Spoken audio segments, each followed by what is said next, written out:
культура двух стран очень схожа, у нас богатая история, и мы должны объединяться. Как говорится, один в поле не воин. Две страны – это два необычных культур, которые можно объединить и вместе шагать.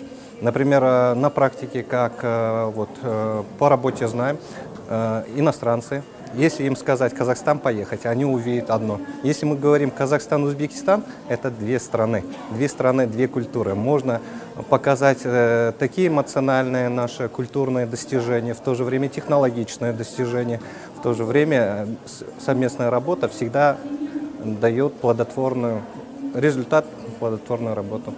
Совместная работа, надо, значит, видов туров надо развивать, естественно. Это у нас великий шелковый путь, его можно со всех сторон показать. В то же время мы можем показать наш гастрономический тур.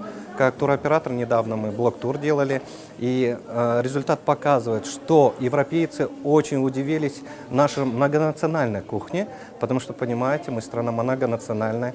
И совместно с узбекским туроператором мы реализовывали данный блок-тур, где наши блогеры с Казахстана и блогеры с Италии показали наш туристический потенциал, в то же время нашу кухню. Это было эмоционально на высоком уровне, и в данное время это развивается. Это один из видов. Конечно, это экономические туры, экономные туры, это бюджетные туры. Недавно говорили, рассказывали спикеры, что нельзя забывать, мы должны на все сегменты туристов работать. Это VIP, это шелковый путь, это бюджетные туры. То есть обычный народ всегда дает комментарии, как вот спикеры рассказывали, дают комментарии, оставляет свои эмоциональные,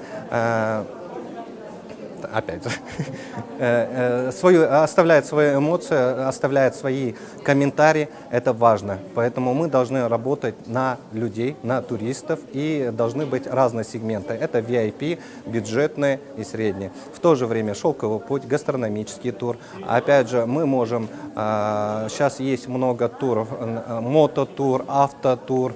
Совместно с туроператорами мы всегда общаемся, развиваем, друг друга дополняем, потому что мы в разных уровнях развития, и каждый по-своему развивается. Мы друг друга дополняем, можем сделать полноценный, конкурентоспособный тур, потому что мы находимся в Центральной Азии, Узбекистан соседняя страна, две страны, одна семья, культура у нас, корни общие, поэтому можно много чего показать.